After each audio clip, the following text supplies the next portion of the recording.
Today, I've got 5 mindset shifts that I want to unpack. Well, it's good that you do drill it in because it's very, very good advice and probably the most important piece of advice that I've ever gotten from you. Yeah. Carbohydrates, they've gotten a bad rap in the whole fitness and nutrition media. Like we're hearing low carb this, low carb that, and everyone's like, oh, cut carbs, keto, carnivore, and all this. Like, you have to look at this like not just where do I want to be in the next, few weeks or few months or whatever, but like where do you want to be this time next year, in 5 years, heck, even 10 years? Like think bigger. Like where do you want to be long term? Right. And kind of base your decisions and your actions off that. Welcome to the Total Fitness Bodybuilding Podcast with Lee Hayward and Jeff Samataro. Since 1997, Lee Hayward's Total Fitness Bodybuilding has been online helping guys to build muscle, lose fat, and become the best version of themselves. The goal of this podcast is to provide you with real-world practical fitness and nutrition advice to look your best, improve your health, and feel confident in your own skin so you can live life to the fullest without having your body holding you back from doing the things you want to do.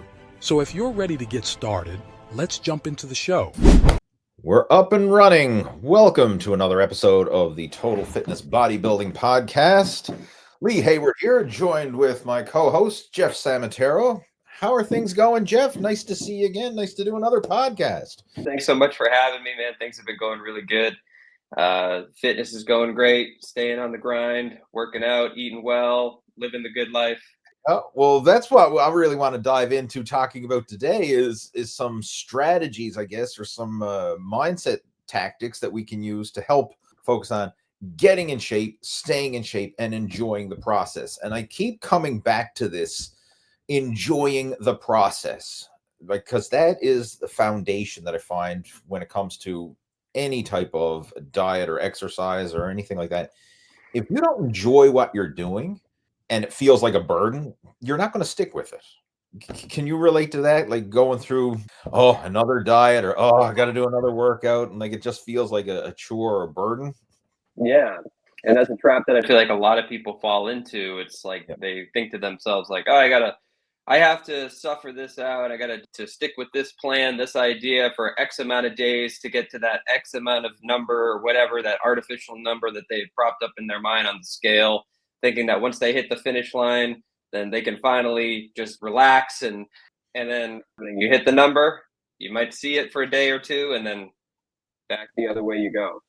I've been guilty of that for sure. Like, back when I was competing in bodybuilding, it was always that up and down, and fitness always had a date. What I mean by that, like there was the start and the end date. So, okay, I was going to start my contest cutting diet, and then of course the competition was the end date.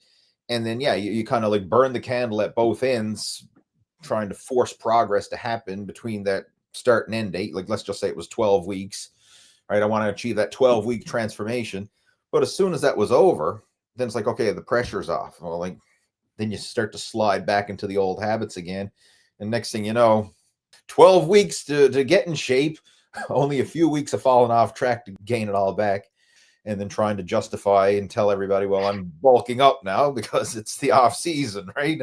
Trying to get bigger, right? Trying to pack on some mass. Well, I packed on mass all right, but it wasn't lean mass. Let's just say that. Yeah. We're approaching that now because, like, as we're doing this podcast, right, it's in November. And so, I mean, the holidays are right around the corner. We got, U.S. Thanksgiving's coming up. We got Christmas and the New Year's and all that. And this is the time of year when a lot of people say, you know what? Screw it. I'll just wait until the new year. I'll start again then in the new year. Like once all this holiday stuff is out of the way, I'm going to start off on a fresh slate. And there's a couple problems with that is because first off, you can do a lot of damage between now and New Year, especially if you're not exercising, you're eating whatever you want, and you're just paying no attention to it. Like those pounds can accumulate very quickly. And then you're not starting from where you are now. You're probably going to be starting 5 or 10 pounds heavier, in worse shape, worse health. And so you got to like come back out of the rut that you just dug for yourself. Whereas if you start now, even if it's not perfect, but you start moving in the right direction, you can minimize the damage and even make slow progress. So then by the time the new year rolls around, at least you're starting from a better position, and you're not starting in a rut and having to climb up out of that rut. But today I've got 5 mindset shifts that I want to unpack, and I'm going to enlist your help in unpacking these because I know you've gone through your own fitness journey, and I'm sure a lot of this stuff is going to resonate with you as we talk about it, and you can kind of share some of your experiences and feedback as you've went through your fitness journey. It's cool to see how you've gone through that whole transformation. Like, I know when you reached out to me first was it 2019 or 2019? Yeah. I mean, you're a different person than you were then. It's literally like a 180 night and day transformation here. Like the level of conversation we have now is totally different compared to, I guess, the surface level challenges that we were dealing with back then. Right? It's evolved, and it's nice to see. And then that's what I want to share. And this is kind of some of those bigger picture mindset shifts that can really make a big difference. Yeah. So one in particular is how the idea of being good enough and good enough consistently, that became my motto. And I even refer to this as almost like my superpower. Good enough and good enough consistently. Because a lot of times if you say how it's good enough, people think, well, that's not that impressive. It's only good enough. Like, we should strive to be excellent. We should strive to be remarkable. And yeah, I mean, that's admirable, and I can respect that ambition. But the reality is, it's not always going to be perfect, right? And if you strive for perfection, like say, I got to have the perfect workout, a perfect diet, when nothing else is on my plate, like I got no other challenges or responsibilities, then I'm going to start that perfect program and I'm going to get in shape. Well, how long is that going to last? Not very long. And the reality is, it's never going to be perfect. Like, there's always going to be challenges. There's always going to be curveballs. There's always going to be something coming up that could derail you and give you a cause for, I'll start tomorrow. I'll start next week. I won't do it now. Being okay with good enough allows you to give yourself permission to take action. Good enough and good enough consistently. Another way of putting it is we want to be consistently good versus occasionally great, which is the way a lot of people are with their fitness. You know, like, I'm occasionally great. Like, when everything is no responsibilities, no challenges, and I can really focus. Okay, I was really good, and I followed a perfect diet plan for 6 weeks. I lost a bunch of weight. I was really feeling good, and then something happened, and fell off track and gained it all back again. So, like, they're occasionally great, but then a lot of times they're not very good at all. How has that impacted you? Because I know, like, that's something that I keep drilling in like a broken record sometimes. But how has that impacted you? Well, it's good that you do drill it in, because it's very, very good advice, and probably the most important piece of advice that I've ever gotten from you. When I first started, my desire was to get from point A to point B as quickly as I possibly could. And always kind of like seeing these things of like, oh, I did this transformation in 3 months or whatever the timeline was. And you see that and you go, okay, there needs to be, or there must be an optimal way of doing things. And searching for that optimal way, I'd be like, okay, well, if I just eat chicken and rice and broccoli, I'll get there as quickly as I possibly can. Why would I do something that's going to take a year if I could get it done in 3 months or 4 months or something? So, like, always thinking about like, okay, I'm here and I want to get here. What's the quickest way to get there, without thinking about how you're going to stay there once you actually do get to that point. And that's where my whole like mind shift had kind of changed. It's like, okay, I can do keto, but if I do keto, how long am I going to do keto for? I never thought like that. I just kind of thought like, I'm going to do keto until I look like this, and then once I get there, I'll figure out how I'm going to maintain it then. But let's just kind of get there first. And same thing with workout programs too. Like, I remember when we started working together, like I was asking you questions like, well, is incline bench better than flat bench, and should I do decline bench too, and should I do this amount of sets and this amount of reps, and should I be adding weight every single week, and should I be doing unilateral stuff, and just trying to just like find like, okay, what's the all-encompassing routine that's gonna be the most optimal for building strength as quickly as I possibly could. And then it was really a shift, a change for me when I learned to let all of that go. How long can you stay on the road? Not how to get to the end of the road. That's been the big change for me that's led to all of my progress, or most of my progress, most of my results, is that mind shift change of this is a game of doing this long term. As long as we're alive, we want to be eating healthy and taking care of our bodies and building strength and staying physically capable as we age. So it's about doing it long term, not about getting to this artificial deadline that you've created at the end of the road. And once I realized that, I was like, I don't need the most optimal program. I don't need the perfect diet. There can be some wiggle room, and there can be a little bit of gray area. It's not all black and white. I'm glad you brought that up, the whole idea of this artificial deadline, because this is something that fascinates me in the fitness industry and with diet and weight loss and all this. People can go for weeks, months, years, sometimes even decades neglecting their health and fitness. Like, I haven't worked out since I was a teenager or since I was in my 20s or whatever. And they went years and years without doing anything. But then once they finally decide to start and say, okay, I'm going on a diet. Well, now I got to get in shape as fast as possible. Like, I mean, you just neglected it for 10 plus years. Like, what's the rush? What happened all of a sudden? And then people say, like, oh, I got to go pedal to the metal. I got to go all in, like all or nothing. And that approach, I mean, sure, it can work. Don't get me wrong. If you go all in, like you work out in the gym like a madman, you eat nothing but boiled chicken and broccoli, yes, you're going to lose body fat. You're going to see results. Like the changes will happen quickly. But like, how do you feel working out 2 hours a day, 6 days a week, and eating nothing but boiled chicken and broccoli? A few days go by, a few weeks go by, like, oh, another chicken breast, another plate of steamed broccoli. Oh boy, right? Oh, I got to do another 2-hour session at the gym. Like, it just starts to build and build, and it feels like torture, right? Yeah. And it's not something that is sustainable. So again, like as we mentioned at the start, do you enjoy it? How can you enjoy it? Because if you don't enjoy it and it feels like you're torturing yourself, it's only a matter of time before you give in and you've hit your threshold of willpower and you just say, screw it, it's not worth it. The juice ain't worth the squeeze anymore. And then you're going to ditch the program. The cravings are going to build. You're going to binge, and it's just going to spiral backwards. And most people who've been in the fitness game for a while have probably done that to some degree or another. And if they haven't done it personally, they at least know people who have gotten in shape for the short term and then blew it and then regained it all back again. And usually even a few pounds more, right? Like that's the sad reality. So, I mean, like I always say, like, who cares if you, like, let's just say you followed the optimal program and you lost 30 pounds in the next 3 months, but then a year from now you put 40 pounds back on. Like, what's the point?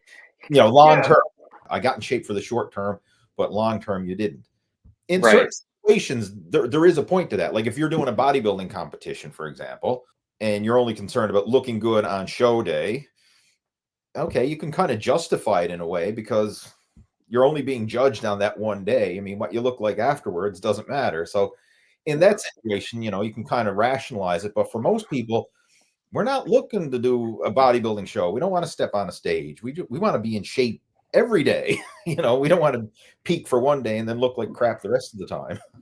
Right. Yeah. And I just feel like it's human nature to want to get it as quick as possible. But the reality of the situation is that if you've neglected your health and fitness for X amount of months, X amount of years and everything, it's like, it's going to take time. It's going to take time to get there. And you need to accept that it's going to take time and figure out how you're going to settle into a routine for the long term instead of how are you going to push as hard and as fast as you can to get to wherever you need to get to, right? Like a lot of guys, I want to get back to how much I weighed when I was in high school.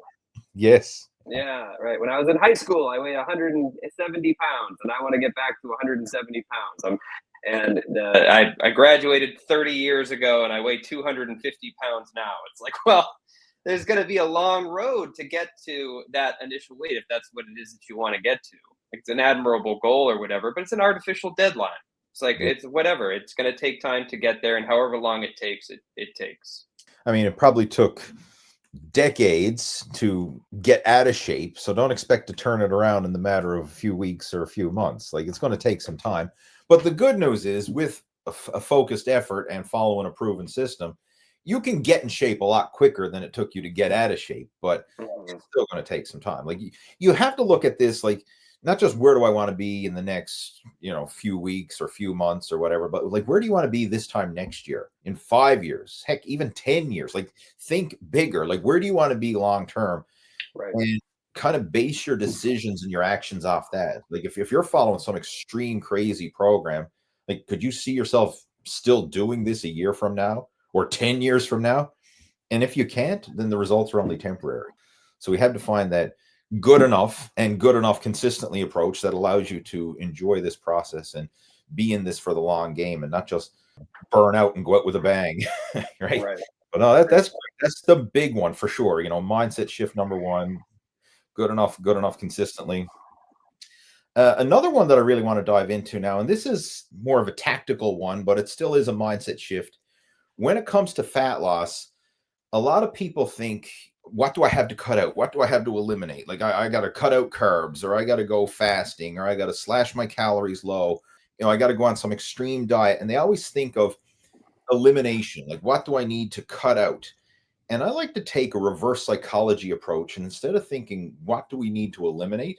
What do we need to add in? What do we need to put into your diet to nourish your body and nourish it on the cellular level so that you focus on getting healthy? And then as a result of getting healthy, you have more strength and energy. And then you can actually lose body fat by getting healthy versus simply just starving yourself. So this mindset shift, I say it's like, I want you to stop dieting and start nourishing. It's a different game plan or a different strategy, because this is one of the ways that we can make it sustainable long term. I'm sure everybody who's ever been on a diet before, one of the key reasons why you've never been able to stick to it is you feel hungry. And if you feel hungry, you feel hangry and irritable, low energy. You can't think straight, like you get brain fog and all this, and you're just become obsessed with food. Like, I can remember when I used to be following like contest cutting diets, lying awake at night with my belly rumbling and just dreaming of all the food that I was going to pig out on when the show was over. I literally do that. I mean, I would, like a kid, counting down the days to Christmas, and I'd be like, oh, as soon as this contest is over, I'm going out to this pizza place, and I'm going to go out to this bakery, I'm going to get these cakes and these cookies and whatever. Like, I just was fantasizing about all the junk that I was going to eat after the show.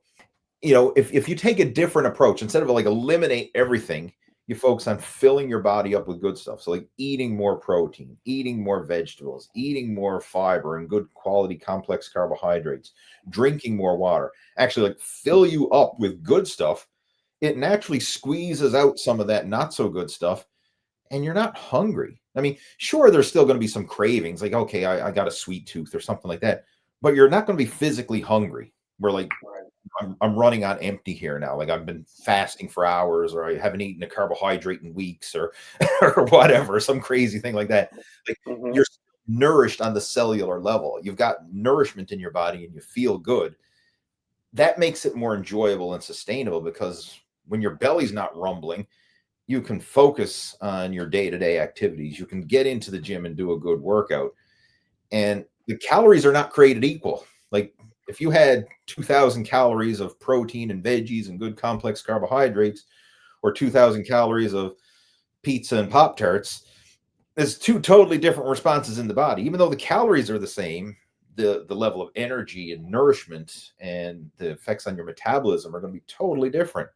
So it's not always calories in, calories out, right? So we want to focus on nourishing the body, not just starving it.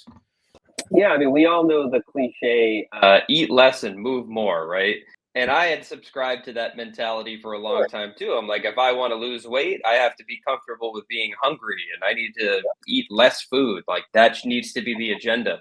And it was a big shift that had occurred, was realizing that it's not about eating less and being hungry. It's about making sure that you are filling up with the good stuff, which was great because I love to eat.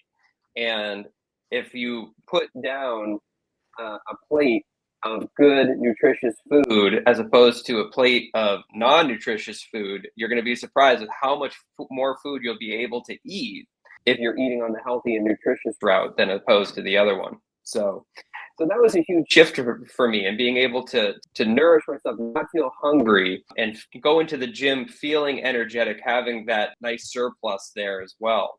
That kind of gave me some more energy in the gym, gave me more strength in the gym, which then helped me build more muscle, which then helped build my metabolism.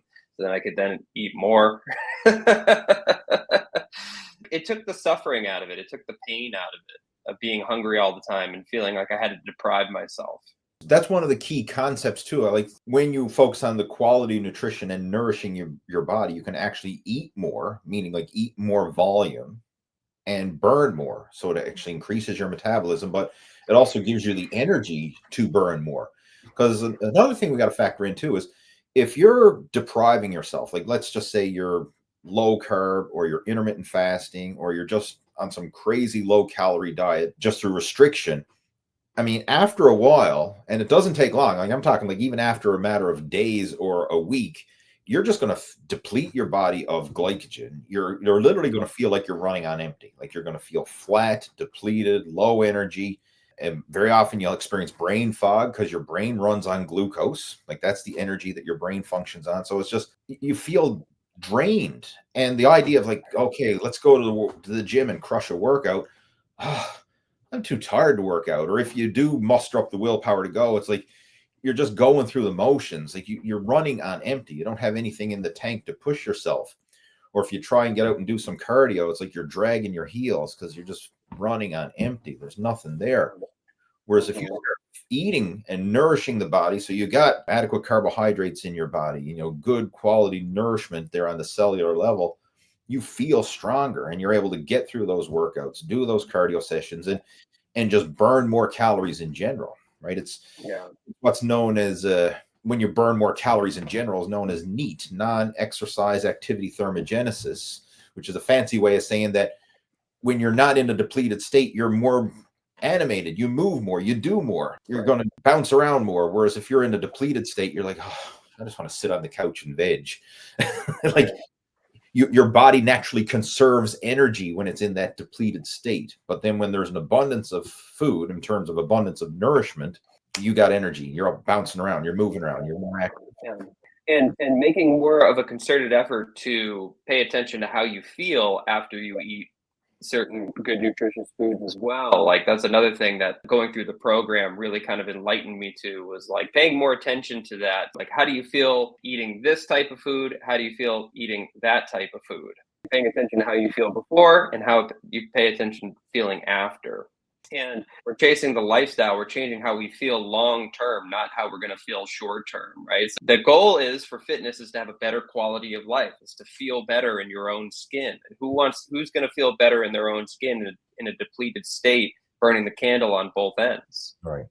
Yeah. I mean, again, it comes back to enjoying the process, feeling good during the process, and not just seeing like how fast can I drop weight or how fast can I get results? Because speed is not always the best thing. Like if you're not enjoying it, even if you're moving fast, but you're not enjoying it, you're not going to stick with it long term. The consistency is the key. It's like that good enough and good enough consistently.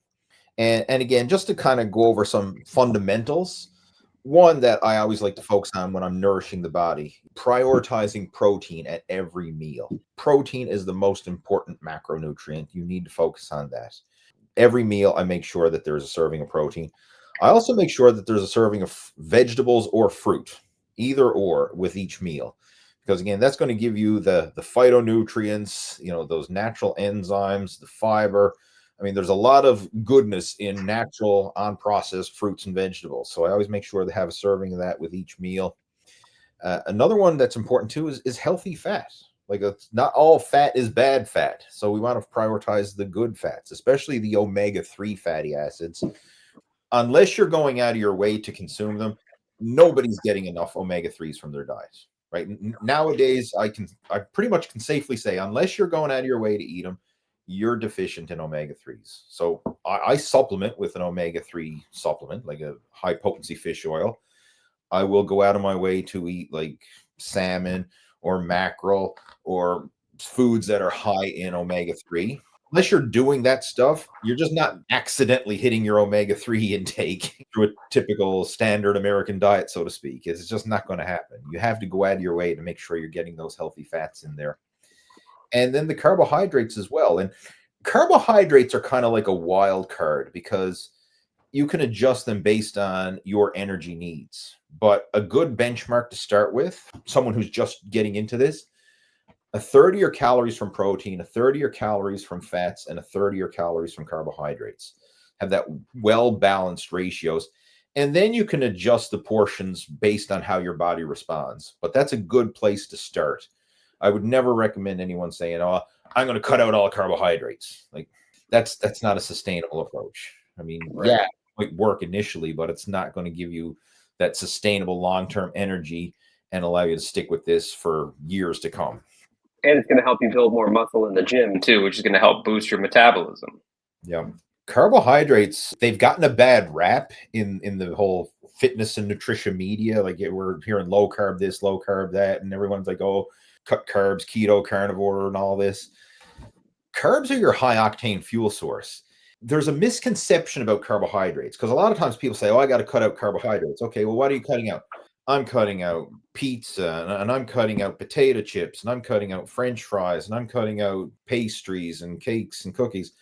When we actually look at the nutritional information of a lot of that food, sure, there's carbohydrates in there, but it's mostly fat. Like if you actually look at where the calories are coming from, it's the oils and the butters and the lard and all this stuff that's in that. Or, you know, if you're looking at a pizza, it's okay, sure, there's bread, but there's also cheese and all the toppings and stuff. So you're saying it's carbohydrates, but the bulk of those calories are actually coming from fat. Even when it comes to baked goods, like you go to the bakery and get a donut, there's more fat calories than there are carb calories in it. Yeah. Right? So that's what's really throwing things off. And these are not the good fats. These are not no omega-3s. These are like processed vegetable oils or lard or whatever. Yeah. You know, not fat that's going to actually nourish your body. And it's just empty calories. So swapped out French fries for a baked potato, right? Or French fries for oatmeal or things like that. It's going to be totally different. You'll still get the good quality carbohydrates to energize your body and to give you the glycogen that you need to power through those workouts, but it's not loaded with those empty fattening calories like, you know, the pizza and the cookies and the cake and the or the processed carbs, if you will. Yeah. Right? Yeah, and it's going to help your portion control too. Because if you're having a potato as opposed to having like French fries, like I could sit there and I could just mindlessly eat French fries for forever. Yep. and never feel like it's enough. Whereas if I'm having a baked potato, it's like I'm just gonna have a potato. It's just one potato that's gonna sit on my plate, and I'm gonna eat it, and then I'm gonna move on. It's hard to binge on baked potato. Now, imagine butter and cheese and bacon and sour cream and again, that's not carbs. That's all fat calories there. But if you're looking at a baked potato, it's very hard to just slam back potato after potato after potato. Right. Like, same with oatmeal. It's hard to binge on oatmeal. Like, oh, I started eating oatmeal and ate the whole bag. Like, no, it never happened. It doesn't happen. No. Potato chips, right? I started eating them and I ate the whole bag. Like, that is a real thing. Right? Yeah. Or a whole bag of cookies or something, but you're not going to eat a whole bag of oatmeal, right? It ain't going to happen. Right. I purposely try to stay away from foods where you dip your hand into a bag. Any food where you dip your hand in a bag and you pull something out, stay away from it because it's just going to lead to mindless overeating. With few exceptions, that is a very accurate guideline to follow. Absolutely. So the next mindset shift that I really want to dive into now is related to training. We want to train with purpose, not punishment. And there's this kind of like this old school, no pain, no gain. You know, I got to work out harder. If I push myself, I'm going to get better results. And to a degree, I mean, there is some benefit from pushing yourself. Like, I mean, if someone is a slacker in the gym and they just kick up the intensity a notch, it may help to actually spur on some new gains. So I'm not saying that it's all bad, but very often people have the more is better mentality and they go overkill. Like if some is good, then more is better. And then next thing you know, they're going overboard, overtraining, pushing themselves beyond their means. And the biggest risk here is getting injured. And very often, especially with guys, how often have you talked to people say like, oh, I've got a shoulder injury, or I got a back injury, or bad knees, or whatever, because they tried to lift too much, ended up hurting themselves, and then that sets them back. Now they can't train. I was having a conversation this morning with a gentleman, who's been a part of the Total Fitness Bodybuilding group on Facebook. And he says, oh, I haven't been able to train because I had, blew out his shoulder, had to get surgery to repair his shoulder. And in that whole time frame, he's after packing on like 50 pounds of extra body fat. He's not working out. And he's like, I'm trying to start again. It's this massive setback. Whereas if he had have lifted within his means, not tried to, set that new personal best bench press record or whatever the hell he did to pop out his shoulder, he could still be in the game. But because he went beyond the means and he got injured, now he's laid up and literally starting from ground zero. Not only just not making progress, but I mean, like I said, he packed on 50 pounds of body fat while he's been laid up. So like this is a major setback over the last year. Right. And that's the reality of injuries. Like I always try and preach the importance of staying injury free. And one thing that I'm a big advocate of too is not pushing yourself to failure. Like leaving a rep in reserve, being able to rack the weight on your own. So like, for example, if I'm going to do a bench press, I don't want to keep repping out till I'm stapled to the bench, yelling for a spotter to come help me. As soon as it starts to struggle, like as soon as my form starts to break down and I'm like, okay, this is becoming challenging, I rack the weight. Like I don't, even if I know, like if I really had to, I could probably grind out a couple more reps. It's not worth it, because those couple grinding reps, the risk of injury goes up exponentially versus when the weight is moving smoothly and under control. The minute you have to start grinding, now I know you get the high intensity guy saying, oh, that's the reps that are really going to count, right? They're going to stimulate muscle growth. Yeah, okay, it might stimulate muscle growth, or it might tear the muscle. Risk to reward here. If you stop a rep or two shy of failure, you're still stimulating the muscle, but you dramatically reduce the risk of injury.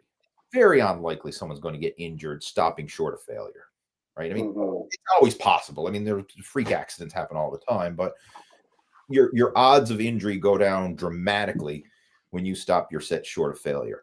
And then that also helps you to be more consistent, be more good enough consistently. And I'm just curious, like, how have you adjusted your workouts? Because I know you've kind of gone through a whole spectrum of progress in the workout field, from weight training to calisthenic training and kind of like a hybrid of both. Yeah, well, at the beginning was subscribed to the whole mentality of like, okay, I got to push myself, and I got to push myself really, really hard every single time. Like those are going to be the reps that count. Those are going to be the workouts that matter the most, right? It's the ones where you go in and you destroy yourself. But it ends up being actually working against you, because you go in and you absolutely crush yourself and you push every set to failure. Like you're going to end up training less over time, because you're going to need more time to recover between your workouts. I mean, yes, you're also going to have the risk of injury, of course, and that's the biggest concern. But also, even if you don't injure yourself and you wake up the next day and you're so sore because you trained legs so hard that you can't even get out of bed, or you're limping to the kitchen or something like that, then it's like, okay, it's going to take you 3-4 days to recover from that fully, where you can go in and do another workout, as opposed to if you had just gone in and you had just stimulated, then you could go in another day or two and train and have a good workout. So somebody gave me a good analogy one time. I forget who it was, but they said, if you're a builder and you go into a house and there's a wall and the wall is completely demolished, the builder's going to look at this wall and go, it's going to take me a week to rebuild this wall. Whereas if you go in and you look at a wall and there's just these little holes in the wall, it'd be like, okay, I could patch this up in no time. And it's the same type of thing. The goal is to do it consistently long term. And if you're trying to build a habit of going to the gym and working out consistently in the long term, it's about, what are you doing every day? How can you do something every day that's going to move you closer to your goal? And it's really hard to build consistency in the gym if your frequency is off, because you can't make it there because you train too hard the previous time. I still, to this day, I struggle with this because, like, if I have 2 or 3 days off where I'm not working out, and then I go in and I'm like, okay, cool, today's my workout. I'm excited to be there. I'm excited to train. I love to train. So I end up going in and I push it because it's just where my mentality goes. Or if something happens, like let's say over the weekend, I have a cheat meal or something, or I go to a party and maybe eat more than I should have or something, then I'm like, I got to undo all of that in one workout. So I got to go in and I got to crush it. And I got to kill myself, or after a vacation or something like that. And it always works against me. It always works against me. I can't. It's something that I'm still working on to this day. Is how to get over that, because like I'll go in, I'll crush it Monday, and then I won't be able to work out again until like Thursday or Friday, because and if I do go back in, it's like light fluff stuff, because that's all I can manage to do on those days where I feel so beat up. Well, it's good that you're aware of that, and basically you need to continue to remind yourself that. But what you just explained is so true. Like, you go in and you do this killer workout, like you push yourself to the limit, no pain, no gain, go hard, go home type thing. Yes, that individual session, you maximize muscle growth, but it's not just stimulating the muscle. It's like overkill, right? You just didn't stimulate it, you annihilated it. And that's a quote from former Mr. Olympia Lee Haney. He used to always say, we want to stimulate, not annihilate. And that really resonated and stuck with me. And I like to borrow that quote very often. But if you do that, just go in there and stimulate and then let your body rest, recover, and grow, then you can go back in again more frequently and stimulate it again and keep that consistency habit alive, versus going in and annihilating the muscle, like overkill, training to failure and beyond, and just feeling like you're beat to a pulp. And then it takes you days or a week or whatever to fully recover from that. It's not productive training. And ironically, like when you actually look at the history of strength training, the idea of pushing yourself to failure, that's a relatively new concept. Like, it really was popularized by, like Arthur Jones. He was the inventor of the Nautilus equipment back in the day. And then Mike Mentzer kind of followed his lead. And then, of course, Mike Mentzer came out with his program, the heavy duty style of training, that was really popular throughout the 90s. And then, of course, Dorian Yates piggybacked off that as well with his blood and guts, high intensity style training, the one set to failure method. And don't get me wrong, I mean, it can work. I mean, all those guys certainly made incredible progress, but they also had the incredible injuries to go along with it. I mean, like Dorian Yates has been through the meat grinder with injuries, like, and that's ultimately why he had to retire from bodybuilding, because his body was just beat up with multiple muscle tears and ligament tears and stuff like that. And some of those injuries, I mean, like, they're going to haunt him for the rest of his life, right? Like, where he's functioning and mobile in that and working around it, but like, he'll never have the same shoulder mobility and health that he did prior to those injuries. And like, he's, torn the biceps and all that. So yes, it can work. Yes, it stimulates muscle growth, no doubt about it, but it also increases your risk of injury. And if you're injured, that's the only thing that's going to set your progress back, right? I mean, like, doing an easy workout ain't going to set you back, because you can always go in and train harder the next day. Skipping a workout's not going to set you back, because you can, again, go in, train the next day. Even if you eat on your diet, big deal, you can always clean it up next day. Like, you can always start again the next day with taking it easy or not going to the limits. But if you go beyond your limits and you get hurt, get injured, you just don't start again the next day. Right. That injury, which could take weeks or months, or who knows, like some cases it could be a year or more, or you may never fully recover. Like some people have injuries that will haunt them for the rest of their life. Like, if you look at like a lot of the old Soviet weightlifting programs, the Soviet weightlifters dominated the sport of Olympic lifting. They never rep to failure like you see bodybuilders and gym bros do, like going in there and just take a weight and grind it to failure. They always took weight and did like multiple sets, stopping short of failure, usually multiple sets of low reps. And the only time they would truly hit failure is if they were attempting a new like max effort lift, for example, and they missed the lift. But they'd never take a sub-maximal weight and just grind it out till I can't do another repetition. They would always stop short of failure. And they're building the skill of strength. that repetition, like multiple sets, stopping short of failure, it allows you to get more total volume done without annihilating the muscle, without risking that injury. And you're literally building the technique and the skill of strength, not just going in there and grind yourself to a pulp. Like you rep out the bench presses till the bar is across your chest and you're yelling for help. Right. Yeah, I know. And I've seen too interviews with people who can lift insane amounts of weight, and it's mostly about technique and having like just your technique like really refined and not having any holes in it whatsoever. Like I was watching a video of a guy. He was talking about how he learned how to do a straight bar muscle up. He'll do like 2 or 3 reps, but he'll do them with perfect form and like as clean and as explosive as he possibly can. He doesn't want to get to that rep range where he's grinding out and the reps are starting to slow down, because that's not where a muscle up comes from. A muscle up comes from that explosion over the bar. So he's trying to train that movement pattern. Getting into those slow reps, that's not serving his ultimate goal of building that strength to be able to do that lift. It's like, and that guy, I mean, you can't look at him and go, oh, you're not strong because you didn't rep out to failure. Look at him muscling up over the bar. Like his technique is pristine. Yeah, that's a great point, because when you get into those failure reps, your form goes to crap. Your power is just diminishing, is going off the cliff. The speed of the velocity that you're moving the weight is just going to a crawl. Everything is breaking down. So like we want to stop before we get to that breakdown point. So you're still keeping good form, keeping good explosiveness, and getting into that failure range. It's counterproductive from a training point of view. Yeah, I mean, like most things, right? The slow and steady route of building a strong base and a strong foundation over the course of years is what's going to really result in solid gains, not quick bursts of things. I mean, I get why it's attractive. Like, it looks badass. You see somebody who goes in there and they rep out like 600 pounds or something on the bench press, and you're like, yeah, that's cool.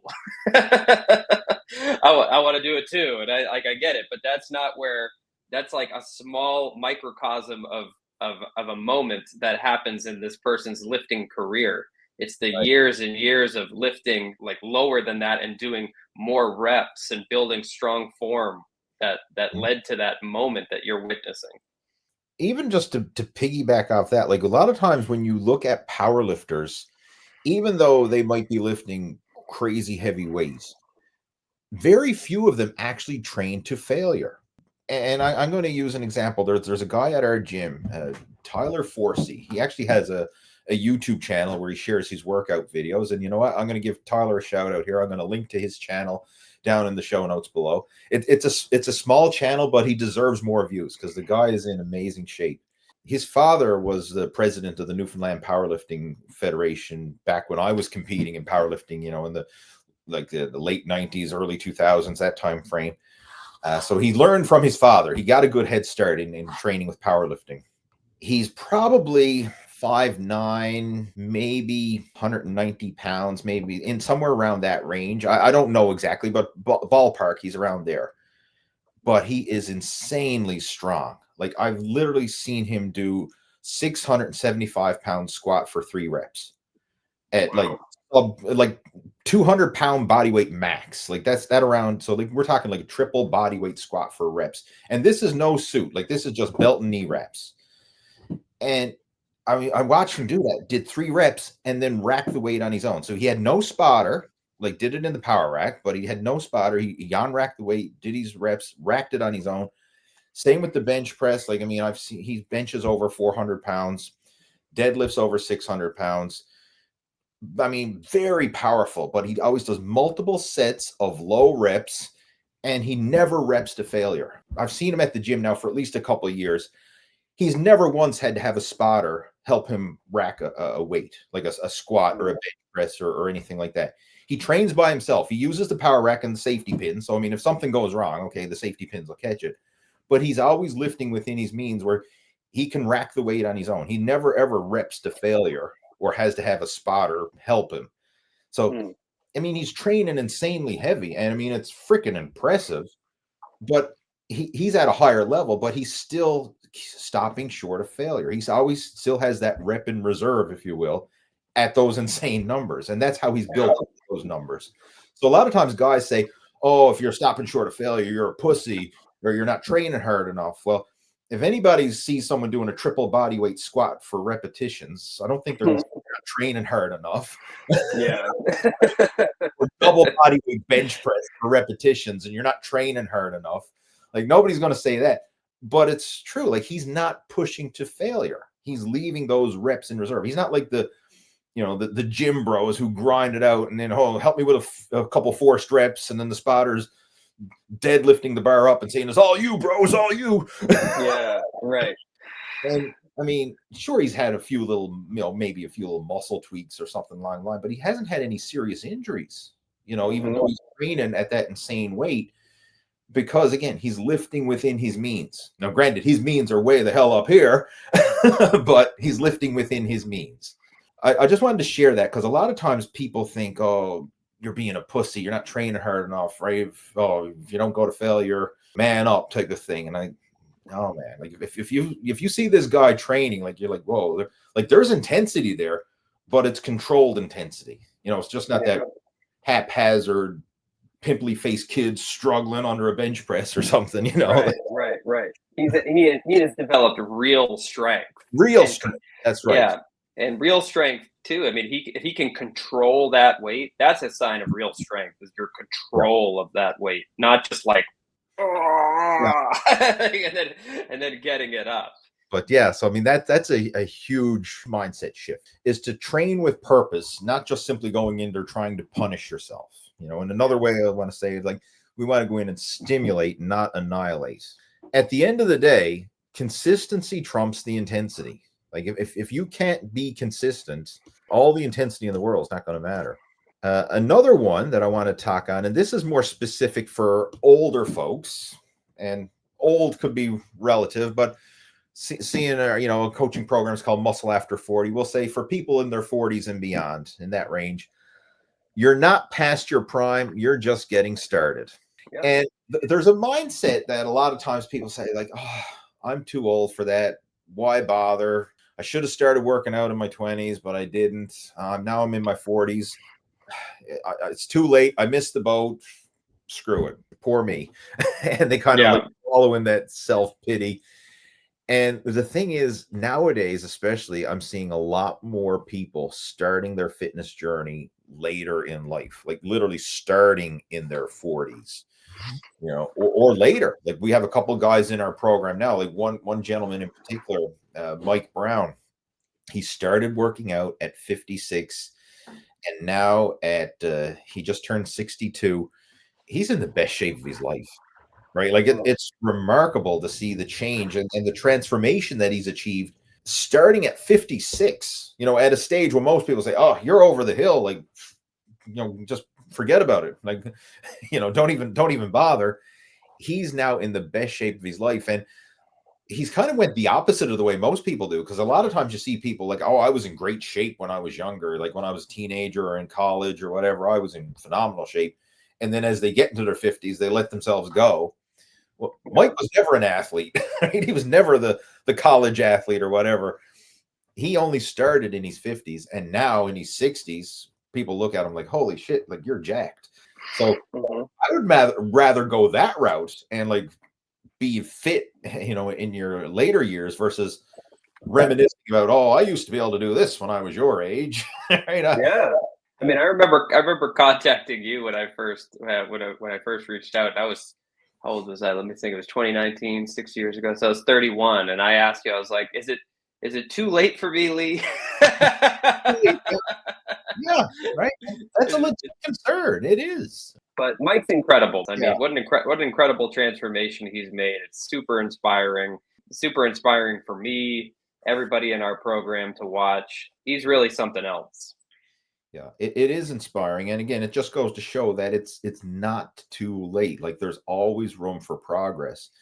And there's other guys in our group who've achieved remarkable transformations later in life. Like we have guys now who started in their 60s, like one gentleman, Paul Miller. I mean, he started at 62 after having a heart attack. He almost died in the emergency room at the hospital, but they were able to revive him, thankfully.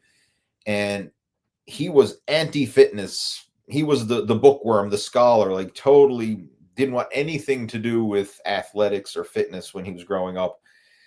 And the doctor, when they revived him after he had his cardiac event, that's what they called it, they grabbed him by the wrist and said, look, the universe has given you a gift. You've been given a second chance at life. What are you going to do with it? And he said, like, those words just burned to his soul. And he said, like, okay, like, I'm starting off clean slate. I'm still here. And that's when he started his fitness journey. And at 62, like, and we're talking like starting from 260 pounds, overweight, like just no muscle, just soft fat. There was no fitness foundation whatsoever. Like, he was lower than low in terms of his fitness, and was able to turn that around at starting at 62. And now in his 70s, this is so cool. He's running a local fitness group through his church. It's called Fitness with Friends, where he's teaching other seniors the benefits of fitness and nutrition. So they have a group that meets every Monday, and they've got a good group of people. Like, there's 20 or 30 people that come to the church hall, and he puts them through, like, educates them, like a lot of the stuff that we're talking here. Like, he's resharing it and applying it for seniors in their situation, showing them some exercises that they can do with like resistance bands and body weight and stuff like that. And it's just remarkable to see, like, he's sharing what he's learned. So, I mean, not only has he impacted his own life and gotten better shape, but he's now impacting and sharing with others. So, I mean, it's just creating that win-win situation all around. You're never too old. Like, I just start now. You're never going to be as young as you are right now. So if anyone's on the fence, like, don't overthink it. Just start now. Because if you don't, then 10 years is going to go by and you're going to like, oh shit, I wish I started 10 years ago. It's true. But, it's surprising how quickly time goes by, to get into shape. I mean, it might take a couple of years or whatever, like a couple of years goes by in a blink of an eye. You're never going to regret it. You're never going to regret getting into shape. You're never going to regret taking action and doing something like that. It's one of the greatest things I've ever done. It's made a huge impact on my life, and it's impacted all these other aspects of my life as well. I truly believe that, like, if I had never gotten started with my fitness journey, that all the other accomplishments that I've had in my life wouldn't have happened, because I wouldn't have had the ambition. I wouldn't have had the belief in myself that I could do it. That's what that journey did for me. That was the real benefit of going through the journey, was developing that belief and that mindset in myself. And again, it's not just looking good in terms of like, oh, I want to have six-pack abs or whatever. It just changes you from the inside out, like your whole outlook on life, your attitude, your work ethic, energy, your willingness to get outside your comfort zone and try new things. Everything is impacted. Yeah. It's like you go through like different stages of maturity with this kind of stuff. Like, at first, like, it's like, I want to look good. And then you look good, you get to that point where you look good, and then you go, okay, like, if that's the only reason why you're doing it, I mean, you're going to get there, and then you're going to look at yourself in the mirror and you're going to go, okay, cool, I got it. And then you're going to get over it, right? You're going to get over the aesthetic parts of it. So like and that's great if that's what gets you into working out, is you want to look a certain way, or you want to look in the mirror and be happy with what you see and everything. But like, it's really the quality of life, the improvements in your cognitive function, your belief in yourself, your confidence that you build through going through it. Like, that's the real benefit of making a change like this. And it's never too late. You're never too old to feel good about yourself. We're seeing that more and more these days, because I think it's a mindset shift in general. Like, the next generation of people, like, I don't know what the word is, but it's like, we don't want to grow old. like a lot of times people say like 50 is the new 30 or something like that. Like, they just change these numbers around. Like, people are like refusing to grow old. Like, I know, like, back years ago, like, if someone was 40 years old, like, they were an old man. Like, you're starting to plan your retirement or something, like, settle down type thing. And now, I mean, heck, I know people are still living home with mom and dad at 40 years old. Yeah. People are refusing to grow up in some cases, which can be good or bad. Yeah, sure. That's one positive thing about like all this information and stuff that we're now able to get with being online and everything, right? Is Yeah. now we have all of this information. Like, how can we live a healthy life? How can we build muscle? Right? Is it possible for me? And all the answers are there now. So now it's like, what are you going to do with it? Yeah, and that is true. Like you can see examples of people who have achieved it. Like I'll share, like Mike Brown, who was on it, and Paul Miller, and some of the other guys in our group who've gotten into phenomenal shape in their 60s and beyond. And you can see those examples. Whereas if you're just looking at your own local circle of friends or neighbors or family, like you're probably not seeing many real world examples of people doing that. In my family, for example, like I'm the only one who really works out in the family, myself and my wife, and that, like, our relatives, people in general, none of them are, they're the on and off type workout people. Like they say, oh, I'll get back into it January 1st, and then that'll fizzle out by February. And then they're like, I might get in shape for summer, and then that'll fizzle out, and like on and off, on and off, on and off. But no, I don't know anybody in my family who's consistently going to the gym or consistently taking care of themselves. It's always wishy-washy, if you will. Yeah, on and off. And that kind of ties in nicely now with this last mindset that I want to share. A lot of times people treat fitness and nutrition and all that like a solo sport. Like, I just need to try harder. I'm going to do it on my own. Like, I know what to do.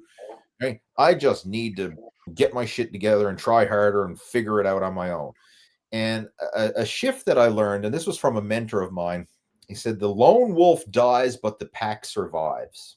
You think of that, like if a wolf is out in the wild, I mean, if he's on his own, like he's not going to make it. But if he's part of a pack, you're going to survive. And that's kind of rooted in us, even right back to, the beginning of time. Like we lived in tribes. I mean, if you had the power of the tribe and you were part of the community of the tribe, you could survive. But go out there on your own and try to make it, your odds of survival are pretty low at that stage. So lone wolf dies, but the pack survives. And this is something that I didn't really truly appreciate until really recently, when we kind of created our whole Muscle After 40 community, and just seeing the difference that people make when they're part of a community, like a brotherhood, if you will, of like-minded people who are going through the journey with them.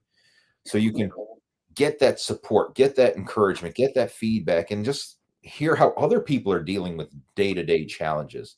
Because like you might be going through something and say, oh man, this is really hard, this is challenging, I'm stuck. And then you might hear someone else who's going through a similar challenge, or maybe even a more challenging situation, and they say, well, this is how I dealt with it, and they're actually pushing through and making progress. And you know what? Hey, if he can do it, I can do it. So you feed off that kind of environment, and having people to pull you up versus people who tend to naturally pull you down. I've had to go out and seek that myself. Like as I mentioned, like nobody in my family are fitness enthusiasts. So if I'm trying to seek motivation from friends and family, and it ain't going to happen. Like they're going to pull me down and say, like, what are you bothering going to the gym for? Right? Oh, hey, let's go out for beers on Friday night. Like they'll encourage me that way, but they won't encourage me to go to the gym. You have to find your tribe, if you will, who's going to pull you up to the higher level, and get around people who are operating at a higher level so that they can pull you up. And it kind of raises your standards. For example, if I'm just judging by my family and close relationships, if I'm the fittest person in the group, there's not much motivation. But if I get outside and get around other groups of people, like I go to the gym, or I'm part of a fitness group, or nowadays I'm part of a cycling group as well, and I'm around people who are better than me, then that motivates me to want to try and keep up with them, right? It's almost like a friendly competition, not necessarily a competition in that, like, hey, I'm better than you, you suck type of thing, but it's a competition to kind of raise your standards to a higher level, right? So you hang with these other people. I mean, you can even probably share like how that applies in music. Like if you're the best musician in town, there's little motivation to grow. like if you're the big fish in a small pond, there's little motivation to grow. But if you reverse that, now you're the little fish in a big pond or in a big ocean. Right. So like that was why you moved to California. Absolutely. Yeah. Yeah. You become the people that you hang out with the most. Mm-hmm. And if your goal is to change your life in a different direction than what you're witnessing around you, then you need to be surrounding yourself with the people that are doing the thing that it is that you want to do. Mm-hmm. And it's going to help in a lot of different aspects. I mean, it's going to be inspiring to be around those people, but you're also going to find commonalities too with people who are doing the thing. At the beginning, when I was working out by myself before I had reached out to you, I was really confused with a lot of things because I would go online and I try to figure it out on my own. And I'd have this one guy telling me one thing and I have another guy telling me another thing. And then you got to do this, and you got to do that and everything. And I'm like, well, this guy's saying to do this, but this guy's saying to do that. And this guy's saying I can't eat this. And this guy's saying I can. And we're like, what? I don't know. Like, what, how am I going to do? And it just creates this like level of confusion and all these things you see online, which are not real life. It's not real people in real life situations. It's all like clickbaity, smoke and mirrors type of stuff and everything. It's like, it's really easy to get confused. You need to be around people where you're like, okay, that's a real person doing the thing that it is that I want to do. What does his daily life look like? Yeah. What is he doing? Is he concerning himself with all this nonsense, or is he just doing it this way or whatever? And then you see, here's another guy doing the same thing. Oh, look, him and the first guy, they do the same things, right? Okay, now that makes sense, right? That's something that's actually going to translate to my everyday life, as opposed to going online and looking at this crazy stuff that you see on the internet, which just ends up just being like, it's fantasy. It's not real life. It's like, even if somebody says something is a certain way online, it's like, is it really though? Especially nowadays with like AI generated stuff and everything. It's like, you don't know what's real and what isn't real or anything like that. So you need to be around real world people and learn from them. What does their daily life look like? What are the action steps that they're taking to achieve their goal? And how can you learn something from that? How can you do more of it, of what they're doing? That's how you're going to achieve what it is that you want to achieve. When it comes to the online stuff, like I just want to share my perspective on it, because there is a lot of hype and BS and clickbait and people just putting stuff out there to just get attention. Like they know that it's false information or it's skewed or whatever, but they know it's going to get a lot of attention, it's going to get a lot of clicks, and they don't care, right? They're just putting out clickbait. But there's also some people out there who are putting out good, legit information or good, legit strategies, but it might be applicable to a certain demographic or a certain type of person. I'll give an example. Like you might have some 20-something-year-old fitness influencer, might be a competitive bodybuilder or competitive fitness model in amazing shape, and he might be putting out great information for someone who's in that situation, like someone else who's probably in their 20s, who is getting ready for a bodybuilding or a physique competition, whose sole priority when they wake up is to train, eat, sleep, repeat. Yeah. And like Sam Sulek, for example, like one of the most popular fitness influencers nowadays, right? Like that's, you watch his videos, like that's what it is. Like he gets up, right? His main focus is his workouts and his meals and his macros, and like he's not taking care of kids or raising a family or anything. Like he's just focused on him, the gym, whatever he needs to do to get in his best shape. And I mean, like obviously it's working for him, and I'm not saying that is bad information, but what might be ideal for a 20-something-year-old who's looking to get on a bodybuilding stage could be complete disaster for a 45-year-old guy who's got a family and a career and is trying to trim down and lower his blood pressure and his cholesterol. Might be totally different situations and totally different strategies required. Not saying that is good or bad, because vice versa, what could be ideal for a 45-year-old guy who's trying to lose weight and get back in shape and improve his health ain't going to help a 20-year-old peak for a bodybuilding show. So right, it's not right or wrong. It's just like, who are you listening to, and is their advice applicable to you and your situation and your circumstances? Yeah. And that's where there's so much confusion, because it could be good advice for the right person. And that's why I created the whole Muscle After 40 Blueprint program, because it's not for a 20-something-year-old bodybuilder who's looking to get ripped and jacked or compete on stage or whatever. It's for someone who's in their 40s or in that range and who wants to lose the gut, get back in shape, and live a better quality of life, right? That's the person who follows the Muscle After 40 program. So again, it's not right, wrong, good, or bad. It's just a different approach based on different demographics. And it can be demoralizing too. Like if you're going online looking for information and you run into a guy like that, and you see that all they do is wake up, train, eat, sleep, repeat like that. It's like, well, I can't do that. I have a job. I have kids. I have responsibilities and stuff. I can't just drop all those things and just focus on this. Okay, I guess working out isn't for me. Yeah. It can be really demoralizing in that sense, and it doesn't have to be like that. You can be in shape, you can feel good about yourself, you can have a good quality of life, and still have all of those other obligations and things that are important to you. Mm-hmm. And that's why it's important to be around a group of like-minded people who are on the same journey, and that you can learn from and share what challenges and struggles you're going through, or what's working for you, and then vice versa. They can share what's working for them, and you can have that supportive community, and you can find how you can make it work. Right? Like that's what I love. Like even within our community, like even though I'm in there teaching and coaching, I mean, I'm getting just as much value learning from what the other guys are doing as well. Like the community as a whole is very supportive, and a lot of times I'm learning strategies or learning things from the guys in the group, right? Which is really cool. I mean, I love that.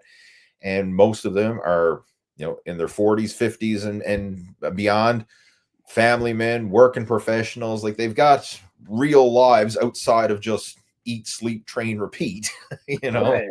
It's nice to have that supportive community, and to really drive that home. I remember author James Clear made a quote in his book, Atomic Habits. He says, "You don't rise to the level of your goals. You fall to the level of your systems and support." And just think of that. Like if you have a good support network and you have good systems and a good foundation, that's going to support you in achieving your goals. Versus if you just have the goals, but you don't have the support and the foundation and everything else in place, the goals are like a wish. And the odds of actually achieving it are slim to none. I like how James Clear said it in his book as well. Like winners and losers have the same goals. They all want to be successful, but what makes the difference? And a lot of times it's these underlying mindsets and these underlying variables. And a big one is your environment, like your support system, the people you're around, your environment, all those things that can have a big impact on whether that's pushing you forward and helping to support you in achieving those goals, or if that's a limiting factor, that's like a hindering and holding you back. Something that you can do, like you could literally audit your environment, and just look around and see, like, is this helping or is this hurting me? Is this relationship a good one or a bad one? Is this a relationship helping or hurting? And sometimes you have to audit your relationships. I know I have. I mean, it kind of happened naturally, which was nice. I didn't really have to break up with anybody, so to speak. But as I started to get more health conscious and focusing on fitness and nutrition and less time spending nights in a pub or surrounded by alcohol and house parties and that kind of stuff, those relationships just kind of fizzled out naturally. But you may have to purposely let some people go. I mean, have you had to do that in your fitness journey? Change your relationships? Yeah, I mean, there's a lot of people that I used to hang out with just because we would get together and drink. It was drinking buddies, or just other people that were just like negative and try to bring you down to their level, because misery loves company. And it's tough because it's like you don't want to cut these people out of your lives entirely because you have a big heart, and you don't want to be like, hey, we can't be friends anymore because you're negative or anything like that. But there's walls and things that you need to create and you need to build in order to protect yourself from that kind of influence. And you have to ask yourself, like, is this relationship, is it hurting me or is it helping me? Is it improving my quality of life or is it hurting my quality of life? What are my main goals? And is this relationship helping me get to my goals? Am I helping this person get to their goals? Or is this just a relationship just based off of misery or something else that isn't productive? So taking account of that, taking account of the people in your life and the circle of people that you surround yourself with, and, you know, asking those really important questions. And it's a tough thing to have to confront, but probably one of the most important you could do. It is, for sure. And, you know, I can certainly relate to that, because when I was younger, hanging out with, I know it sounds cheesy to say this, but you know, the cool kids, if you will, like even when I was, you know, become of drinking age and going with the cool guys to the nightclubs and stuff like that was a big deal at that stage, you know, just to be around that environment. And now I couldn't care less about that. Like I've matured beyond that. Yeah. I haven't been in a nightclub in literally years. I can't remember the last time I've been in a nightclub setting like that, and I have no desire for it. But I still know people who are in that bubble, and unfortunately, the older you get, the more you're that old creepy guy at the nightclub. And I knew that person. Like when I was younger, you know, like in my 20s, you'd always see the guys like in their 40s and 50s, like, what the hell are you doing here, man? And Yeah. they're looking pretty pickled, you know, they're all yellow and you know, they've had their fair share of drinks week after week for decades. You know what's funny is like what appears cool when you're younger as opposed to what appears cool when you get older.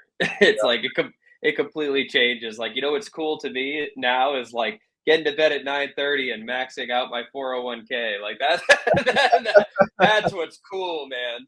And another thing that we can talk about in this whole, you know, basically building your support network, and it's one that, you know, we've obviously developed, is get yourself a coach. And I mean, I know you came on board with the coaching program. It's certainly been helpful for you, but this is a commonality. Like I've sought out coaches and mentors, and it's made a massive difference in my life, you know, especially not just in my fitness journey, but in other areas as well.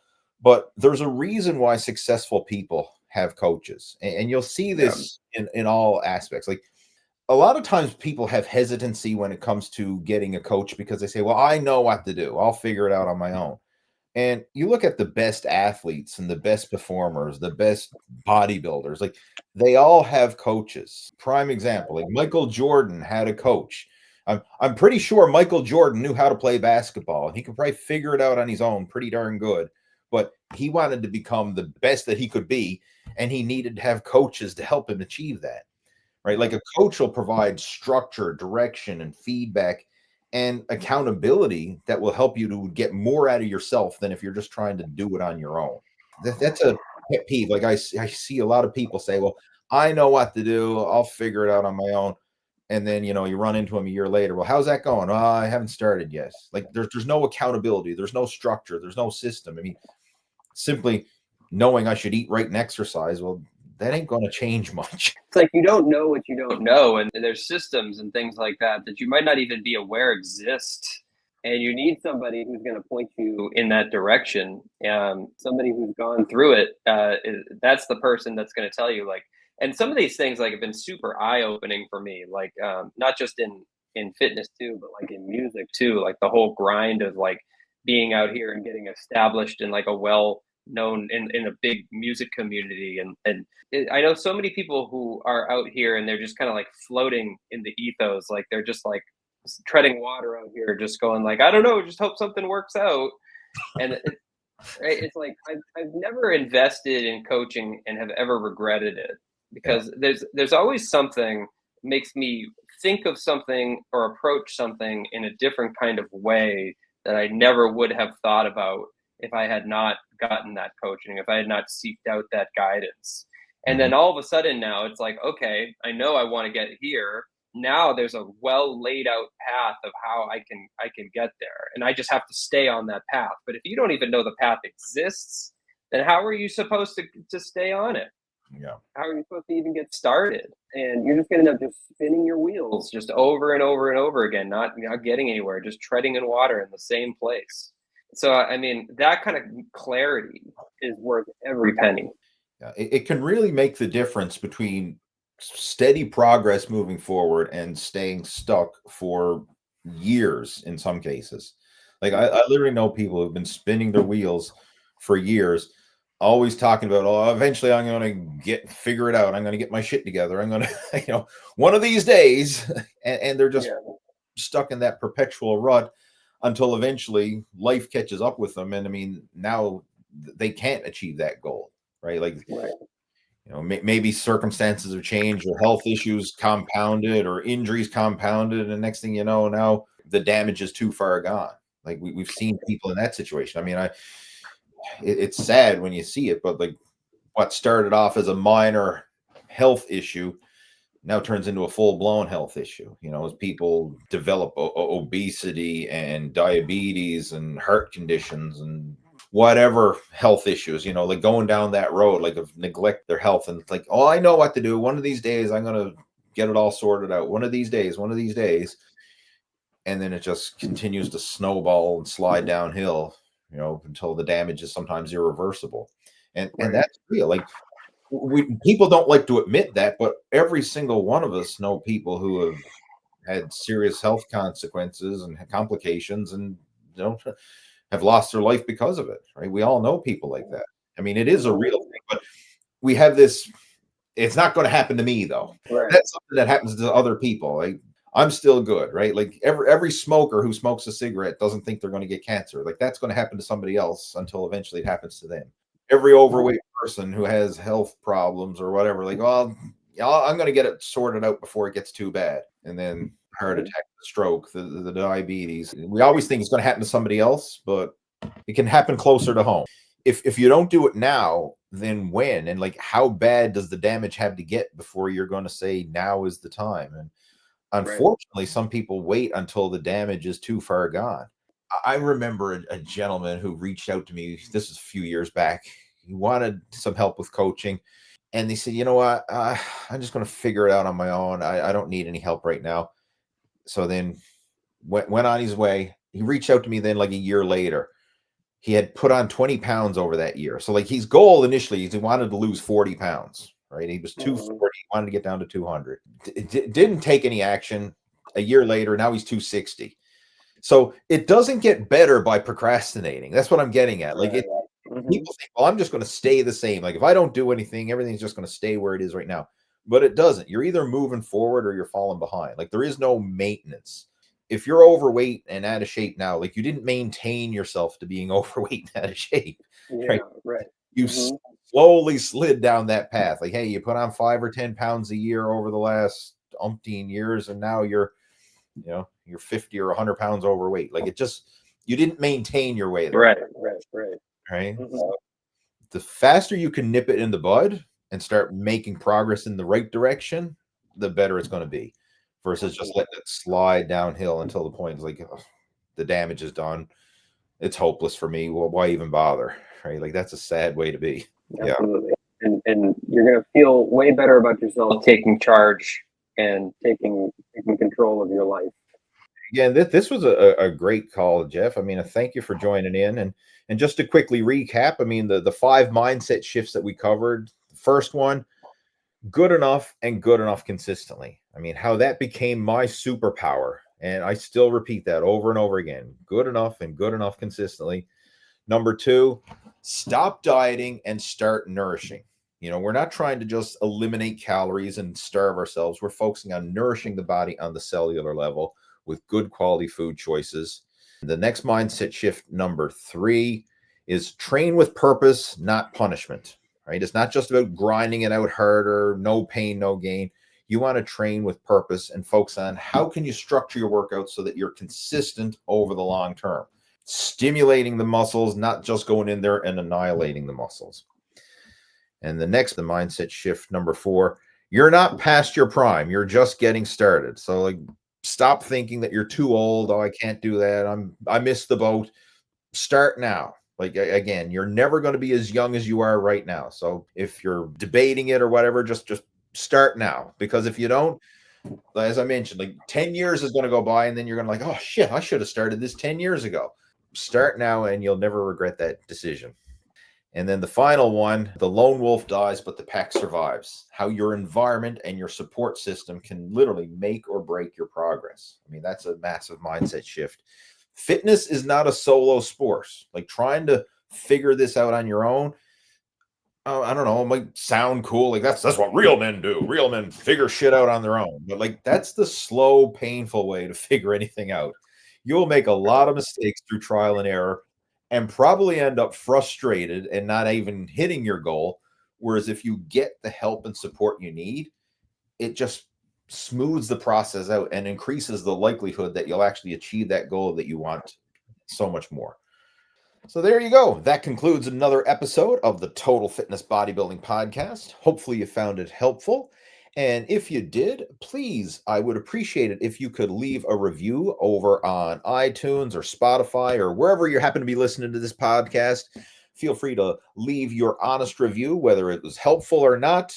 And if you're watching this on YouTube, then you can also leave your comments and feedback down there in the comment section. If you haven't already done so, make sure to subscribe to the Total Fitness Bodybuilding YouTube channel, because that is our main platform for sure. And if you would like some help with applying what we covered here today, taking these 5 mindset shifts and putting it into a step-by-step action plan that you can follow, feel free to reach out to me. If you have any questions or you'd like to discuss how we can actually help you with reaching your fitness goals, again, my contact information down in the show notes below. Just reach out to me, and I'd be more than happy to have a conversation with you and help support you in any way that I can with reaching your fitness goals. And I will talk to you next time on the Total Fitness Bodybuilding Podcast. Have yourself a great day. Take care. Over and out.